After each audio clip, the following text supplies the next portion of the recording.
At 67, Mr. Kwong prided himself on his independence. He still took the bus downtown by himself, tended to his garden, and climbed the stairs to his third-floor apartment without complaint. But one cold morning in early winter, as he stood up from his armchair, he felt a strange instability in his legs. They didn't hurt exactly. They just felt weaker. He shrugged it off, thinking maybe he'd been sitting too long. But over the next few weeks, it happened again. Standing took more effort. His knees wobbled a little. He started gripping the table edge when getting up. One day, while trimming the hibiscus bushes in his front yard, he stumbled and barely caught himself before falling. It was a small scare, but it shook him deeply. His mother had spent her last 10 years nearly immobile, wheelchair-bound, not because of illness, but because her legs had grown too weak to carry her. He had assumed that was just bad luck. Now, he wasn't so sure. So he did what he always did when worried. He visited his old friend, Dr. Lim, who had retired from medicine but still read the journals and offered practical wisdom to anyone who asked. "Kwong," Dr. Lim said after hearing the story, "you're lucky. Most people don't notice until after a fall. You still have time." "Time for what?" "To fight back," the doctor said.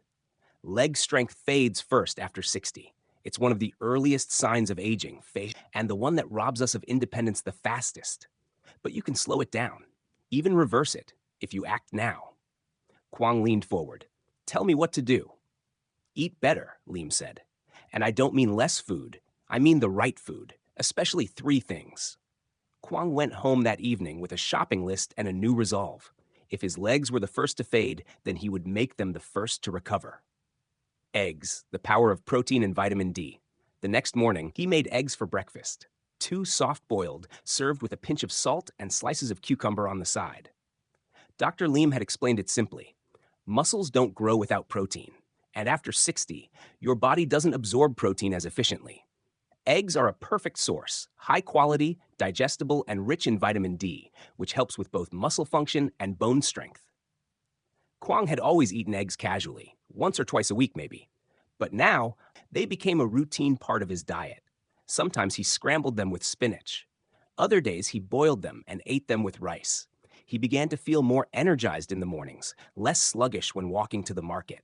More importantly, over time, he noticed his legs felt firmer. He could squat a little lower while gardening. He didn't have to lean on the table as much when standing up. Sweet potatoes, fuel for endurance and recovery. Lunch was where he made his second major change. Sweet potatoes, baked or steamed, began appearing on his plate several times a week. Dr. Lim had told him, "Your muscles need carbohydrates to function, but not the empty ones." Sweet potatoes are rich in complex carbs, potassium, and antioxidants. They reduce inflammation and support endurance. Kwong had always enjoyed sweet potatoes, a common comfort food from his childhood. But now, he ate them with intention. He swapped out white rice for mashed sweet potatoes. He added slices of them to his vegetable soup. The potassium helped his muscles recover faster after walks. The natural sugars gave him steady energy through the afternoon. And best of all, he started craving them instead of sweets or processed snacks. Salmon, omega-3s for strength and anti-inflammation. The third food required more effort and money. Salmon wasn't cheap, but Kwong made space for it, buying frozen fillets when they were on sale, cooking them with ginger and garlic. Omega-3s reduce inflammation and support muscle regeneration, Lim had said. And inflammation is what stiffens your joints, weakens your legs, and leads to falls. Kwong began eating salmon twice a week.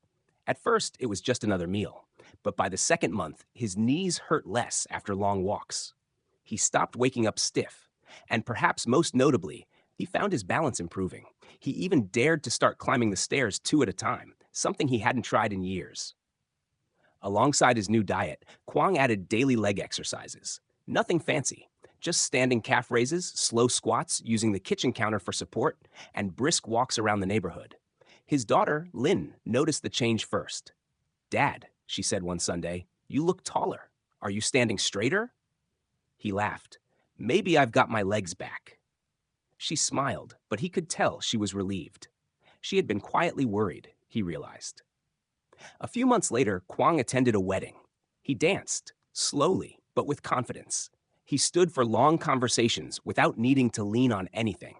He carried his grandson up a flight of stairs. It wasn't dramatic.